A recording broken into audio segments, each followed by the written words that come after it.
Call to order Village of Milan Workshop, Thursday, January 13th, 2022 at 5:30 PM.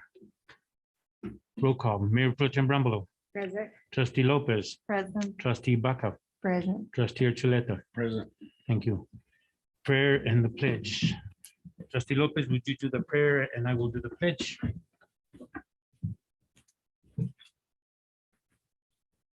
Father, we ask you to guide us as we come together to make decisions for the village of Milan. We pray for our elderly, the sick, the homeless, and our veterans. Also pray for this virus to get under control and for all who are suffering from it and have lost loved ones. Amen. I pledge allegiance to the flag of the United States of America and to the republic for which it stands, one nation, under God, indivisible, with liberty and justice for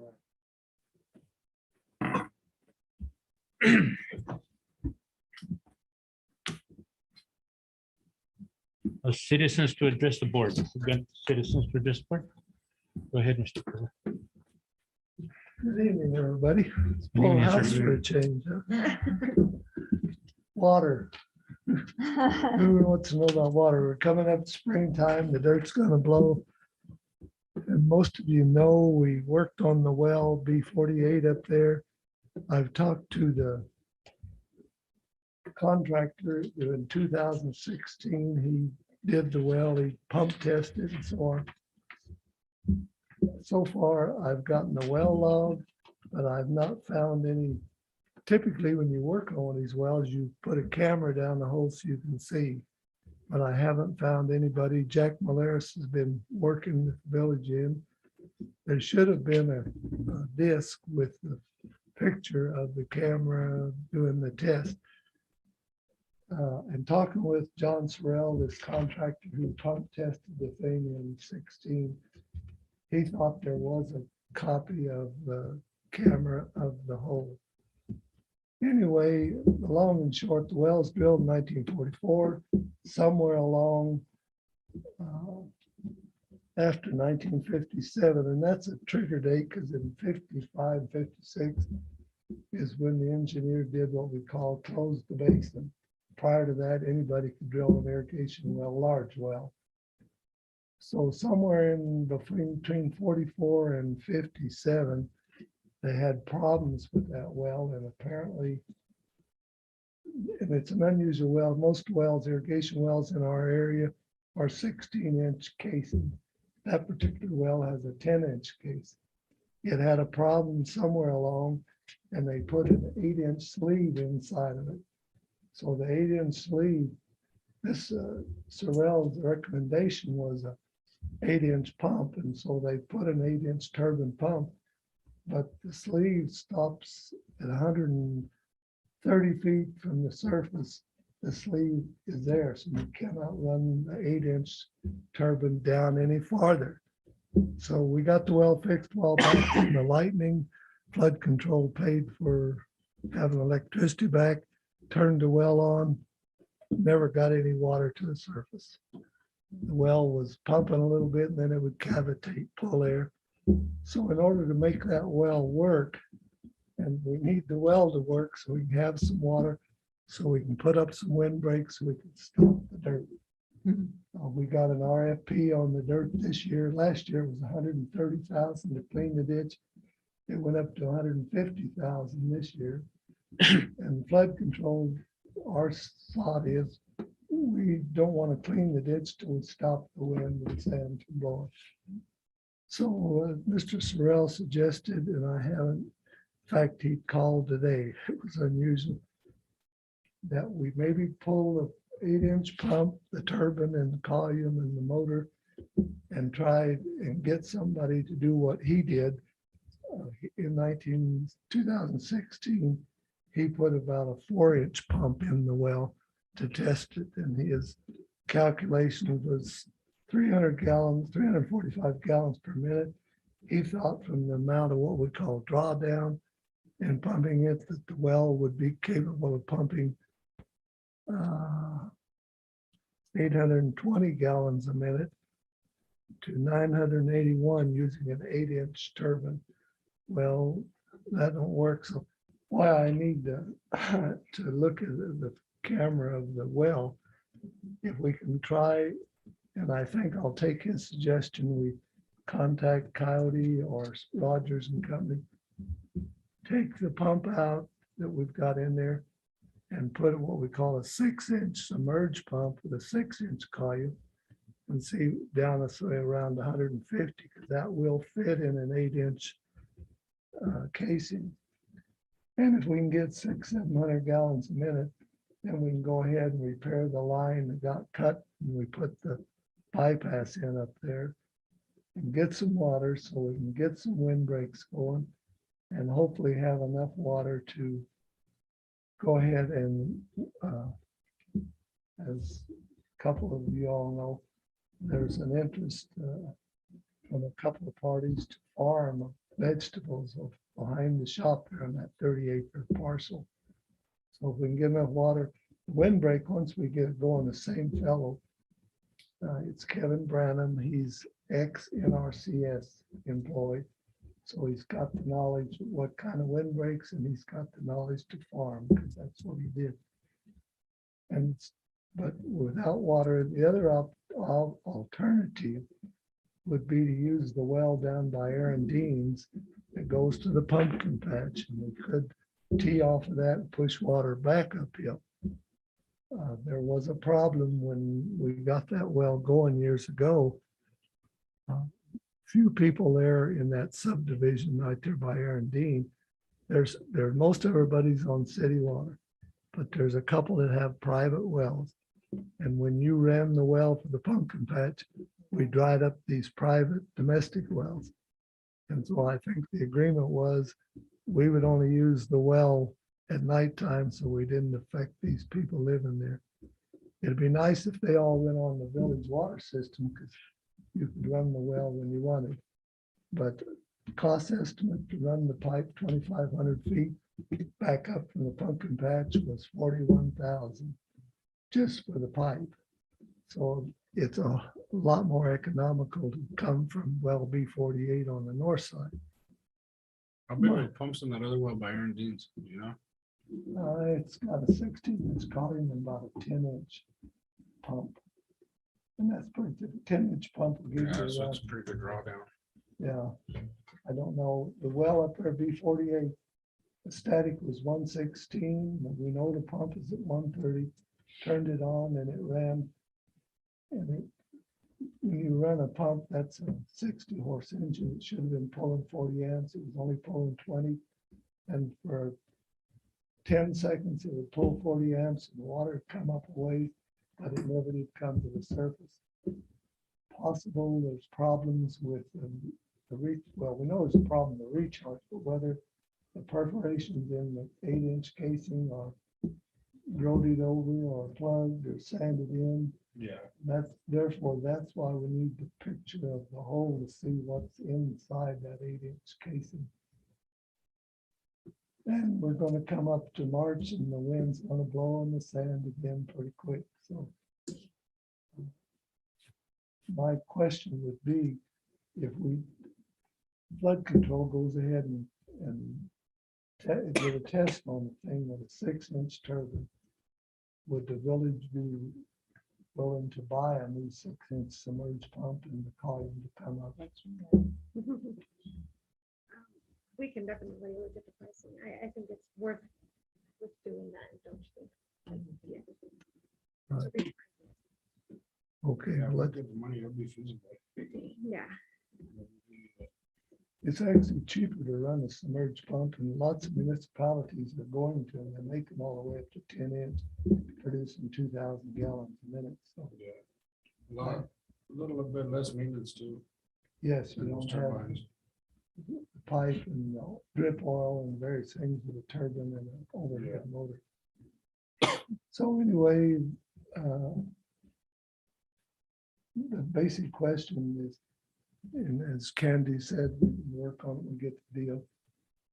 I will contact Rogers and Company. They're the ones that drilled our last well at Murray Acres, and they're the ones building this well down here.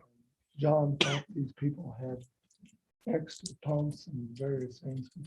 I I hate to buy 150 feet of 6-inch column and it not be worthwhile. Right. Buy a 6-inch submerged, they're not so expensive. The flights are really good. Flights are really good. That's a brand that you look at. Okay, one last question. Did we shift gears a little bit to, I head up Rio San Jose Irrigation and the Safety Association in the lawsuit with our neighbors to the east. Did we get a water rights person on board to look at that lawsuit? Attorney, okay. Anyway, it's lots of little problems. No questions. We'll try to get some information real quick on getting it tested so we can see whether or not, well, which way to go. The Board of Flood Control has decided we need to stop the sand before we clean the ditch. Yeah. And our estimate last year was 130. This year it's 150 with what's there today. One of my neighbors suggested, why don't you move it across the street and let Homestake worry about all the ditches they seem to be doing. Once it fills up, it's all the way. Well, unfortunately, if we could get well, we've got a west end wind always. It's either southwest or west or a little northwest. We never really get an east wind. The major thing, we need to clean the ditch. If we don't clean the ditch and we get a flood, the village is liable to lose their floodplain exemption for the whole farm. That's what the whole ditch deal is about. And I still hope we can work with Homestake to reroute that ditch the way that they originally intended it. And Homestake, when the previous manager was here, he was amenable to rerouting the ditch through their land to come down to the corner instead of coming down and then teeing to make a transition all the way along to do it. But I have not talked with Brad Bridgewater, the Billington, excuse me, the new manager out there. See whether Homestake is still amenable to rerouting that ditch. Because the routing we did with it, and Mario admitted that meeting we had that it wasn't done the best because the well up there is cut off. It doesn't go anywhere. When they put the ditch in, it cut the pipeline. So we have a well and we get water. And our estimate to redo the pipeline was something like 27,000. Wasn't that plan done by the Army Corps of Engineers? It was approved by them. But if you remember back, we had the $1 million for the silent crossing and we decided to use it to reroute to get us out of the floodplain. But nobody really, because of a time limitation, we didn't get to carry on through to try to reroute that ditch in a better fashion. And the pipelines would still be there. And then all the weeds that are growing in that rock and stuff, there's no way to put any kind of weed control poisoning type. They do make here through Milan. Now this last year when we cleaned it, we had Larry Taylor, and there is an aquatic herbicide that's approved to put in these ditches.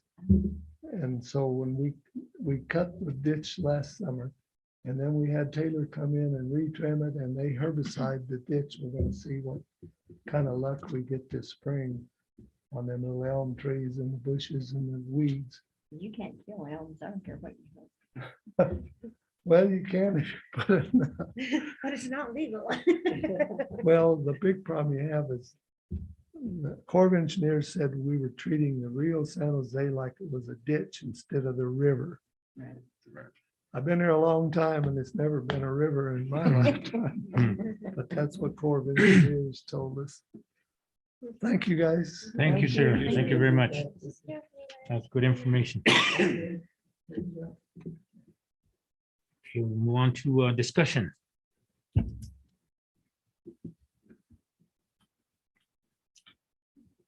So we have several resolutions that'll be on the agenda for Thursday. Your annual Open Meetings Act we do every year in January. the CDBG, which includes the participation plan, the procurement, rules and regulations, the fair housing, and section 3. Linda has added a couple that we haven't done in the past, but are recommended and they're really good. One of them being financial institution. Another being setting our business hours. That way they're set by resolution every year. Robert's Rules of Order, which should be done. And the Inspection of Public Records Act. We do have the 2 ordinances that we've discussed. The municipal bonds ordinance and the minimum wage ordinance will come before you. I did get a phone call today from Brenda Curtright. She requested that they come to do a presentation on an ATV, UTV event that they're wanting to have. I believe she said Labor Day weekend. That's when they're doing the grants. She wanted to get the city, the county, and the village all on board. So I'm not sure if they're going up the mountains or I didn't get a whole lot of I know details. they're gonna try and turn it, they're replacing the bike rally for with this, so that's why I wasn't sure where they're gonna go with this, so. And I think one of the items that they were talking about was maybe thinking about using the track. I don't know what they use the track for. The racetrack. They don't come to us. That's what they do, racetrack. Yeah, look. We're talking about the Green Campbell Speedway. Yeah. And we could talk to the president. And I'd probably be all for it because I talked to you before about helping them advertise at least, you know, or just at least mention the Green Capital here. To help them get more customers there.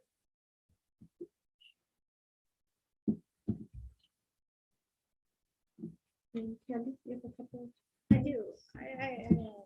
You cool, Karen? No. So the first thing that I handed you guys all the new pooled cash report.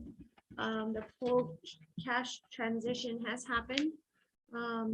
This isn't every bit of money we have because we still have some money sitting in bank accounts that needs to clear out. When checks clear, then it'll come in here, but this is a pretty good picture. We've closed 4 bank accounts so far. 2 more will close pretty soon. As soon as those checks clear, those accounts are closed. So I just kind of wanted to show you what you're going to look at on the new pooled cash reports. The top one is your pooled cash. So that's your claim on cash. Every account has a certain amount of our overall cash that it has a claim to. So that's what you're going to look at there. How much does the 101 has? It has $1.9 million in the general fund, so on and so forth. The next column down is the cash and bank. So these accounts here, there's 7 of them, are the accounts that are going to stay open. The one that has a line to it, the PC operating, that's your pooled cash operating fund. So all of these accounts are all going to work together, but they won't intermingle. They're accountable for themselves. So that's how, I just wanted you to see those bank accounts are still going to stay open. They're savings accounts. Transits accounts going to stay open because we're just their fiscal agent. And then the CDBG and the projects account will also stay open. So we're cutting down accounts more than half. So auditor will be happy and so will I.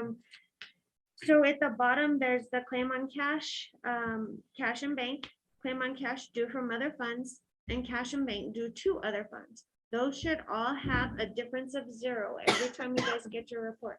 If it doesn't have a 0, there's a problem. It could be a simple entering problem. It could be something, but that's where you guys are that's gonna give you your look in a second. You can see how much money we have overall and make sure that we're balanced. So the next page is your accounts payable pending and your due from other funds pending. We don't leave payables hanging out, accounts payable. We run checks every week. So that should always be 0. But again, the bottom 3 columns should always be 0s. So that's just so you guys kind of have a little idea of what you're looking at when the pooled cash reports are complete. Save on bank charges. Yes. And we ran our first set of checks today through the pooled cash system. And it's brilliant. Roseanne came and signed checks. I don't know who else came and signed. Oh, okay. Yeah, you guys got to see where we used to have 10 checks for Diamond G per se, one for each department. No, it's all on one check. It's all itemized. It's amazing. It's gonna cut down on check costs. It's gonna cut down on so much paperwork, printing. It's gonna be nice. That's all I had on that.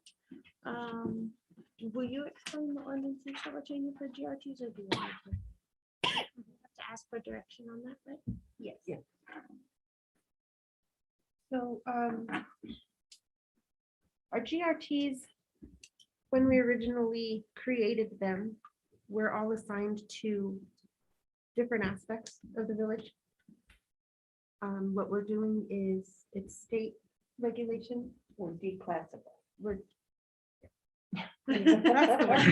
So the state started classifying them, so they're not breaking them out for us anymore.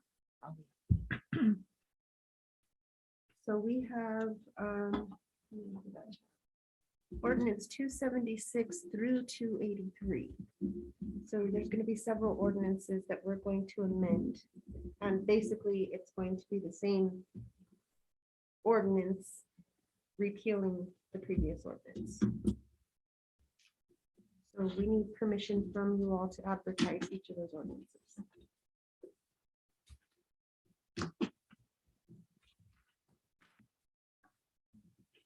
I think we need to do it. We kind of have to, it's the state. Yes. Huh? It's the It's state. the state that's asking us to. do Yeah, it, so. yeah. But it does have to be done by ordinance, so we do still have to advertise it, because that's how the GRTs were created. And then it will not become effective until July 1st.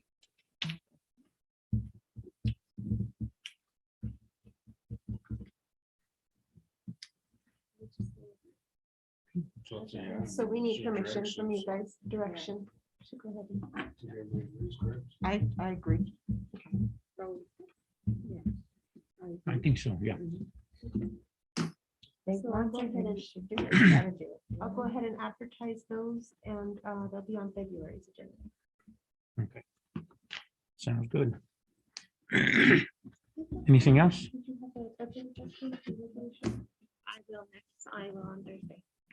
So Candy will have a couple of resolutions for A you lot guys. of resolutions. No, I have 3 resolutions and probably, oh, there's gonna be a lot of ours. Budget adjustment requests. It's mid-year, so we can see right where we're at now, a 50% mark. So there'll be a bunch. And fuel, we've talked about fuel. That's definitely going to have to change. So I'm working very diligently to get LGBMS done so that I can have the mid-year report, the bars and everything ready by Thursday, so you guys don't have to come in for a special meeting. That's my goal now that pool cash is working. I will do my best. Looks good. You're doing really good. We are definitely moving in a great direction. Yes. Word on. There's a gentleman coming on Tuesday of next week to start working on the mechanical system. So we can't do the roof. We obviously didn't have enough money for it. So we're gonna do what we can, get it open. Keep looking for additional funding to get that roof as much as we can. And we're trying to ask capital outlay again for additional monies because, those bids were just way too high.